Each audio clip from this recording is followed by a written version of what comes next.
to the big fake phone racket. Now, when you and I go online and we order a product, we assume that the deep discount that we are getting is because the e-tailer wants to increase his sales, and that's why we are getting the discount. Well, what we don't know is that sometimes the product is not for real, because take for example what happened in Delhi, where the police have now busted a racket of people who were assembling product parts from China, from Malaysia, bringing it together, selling it at a deep discount, but that product didn't belong to the company it was supposed to be meant to belong to. It was a complete fake. Here's more.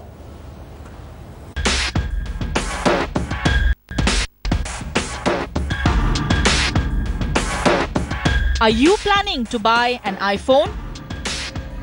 Are you looking for the best deal in a corner store or on a website online? Heavy discounts?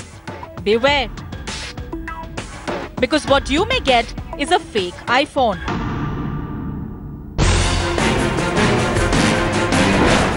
Akasaki Mobile Store is a trusted name selling phones and accessories at Lotus Plaza in Karol Bagh in the capital. After the Delhi crime branch raided the store, it seized around 34 counterfeit iPhones and 4,300 assembling material, including spare parts, phone covers, holograms and packaging material. Copy phone जो होता है basically उसकी जो look होती है is just like Apple phone, but जो उसके अंदर जो उसका मदरबोर्ड होता है और उसके अंदर जो उसका IMEI नंबर होता है that is all Chinese. Interestingly, Akasaki store was a supplier of iPhones to large online portals too, spreading the reach of these fake iPhones. The store, however, denies these allegations. Akasaki का office उस दिन से ही continuously regular days पे working है, कोई seize वगैरह नहीं है. बेसिकली Akasaki अपना मोबाइल बैटरी चार्जर वगैरह सेल करती है और एसेसरीज, मोबाइल फ़ोन की इसमें कोई इन्वॉल्वमेंट नहीं है. A Mail Today investigation found that Akasaki is not the only one selling fake iPhones. You could also find them in Old Lajpat Rai Market, Palika Bazaar and Nehru Place at hugely discounted prices. This, in fact, is part of a larger global racket. The syndicate that manufactures fake iPhones operates across nations, including US, India, China and African countries. A heavily discounted iPhone may be too alluring to let go, but you may want to take a second look and see if your iPhone is indeed a fake one. Bureau Report, India Today.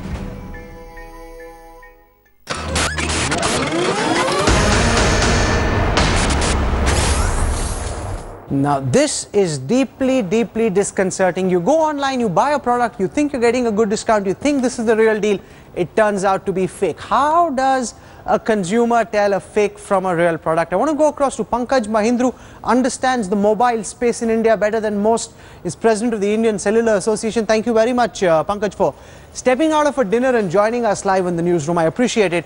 Now, this is something that could happen to any of us, frankly. You're going online, you see a big discount on the MRP of a particular phone, you get excited, you buy it, you're hoping that you've got a real big discount, you've got a good deal. Later you discover that the phone's not working because the components in that phone are fake. Now what do I as a consumer do, Pankaj? No, I think let's not say, mix the e-commerce with the deep discounting. You see, there are some discounts on e-commerce, but they are not as yawning as 20–30%. Of course, there are end-of-life products which are there, but you see the prime SKUs, the prime movers, don't go on those discounts. This is not a Alibaba-like situation where some products had crept in and they were counterfeit. Today, smartphones are not about just the looks and the lifestyle. They are about performance. So the people who really understand smartphones understand what performance is all about, and the ecosystem is all about. No, but one second, Pankaj, how does one tell? You're saying don't link it with e-commerce sites, and I accept that. And I'm not for a second suggesting that all e-commerce sites are similarly fallible.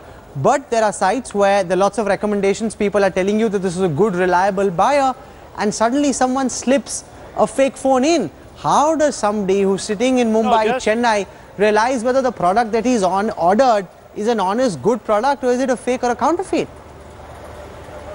No, so my advice, our advisory to the consumers is just do not trust that. Look at the site of the brand and understand who all are authorized, right? And this is a fiercely competitive industry. There is a joke in the industry that the only people who make money in our industry are either Apple or Samsung or the people who counterfeit, who make more than 50% margin. And the consumers who are duped, you see, some consumers are willingly duped because they know that they are buying a counterfeit product. And the trader is willy-nilly always aware that he is selling a counterfeit product. So go back to the sites of the original brand owners and do not buy from an unauthorized source. That is the only way you are sure that you will be buying a genuine product. And what do you do if you get stuck with a fake product? Let's assume that you bought a phone, you thought you got a good deal, but you end up with a fake product. How do you tell? How do you tell? Because some of the reports that I was looking at suggest that the counterfeits are so good that for several days you could be using your fake phone without realizing that you don't have the real deal. No, it's not. No, it's not. You see, counterfeit products are really bottom of the pyramid products. They do not have, even the most naive consumer understands, except probably somebody in rank rural areas. And those are not iPhones and, high quality products from global brands and from great Indian brands. But you see, consumers in rural areas do get duped with products. But anybody who has an understanding of mobile phones understands that he's buying a counterfeit product, right? No, but how do you know you're buying a counterfeit product if you're buying it online? If you're buying it from a store, you can check it. You can be certain that you're buying the right thing. But when you're buying it online, you don't know what you're going to get. Online, Rahul, these are mostly refurbished products, right? Which are, old products of great brands, which have, crept into the system after they've come back from global operators in the North Americas and Europe. And they have, slipped into the country, and they would be sort of genuine, but they are refurbished products. I think you're making an important point. Pankaj Mahindru there saying, go to authentic stores, don't believe in deep, crazy, fable-like magical discounts. If it's seeming as if it's too good to be true, there probably is a big problem. Thank you very much.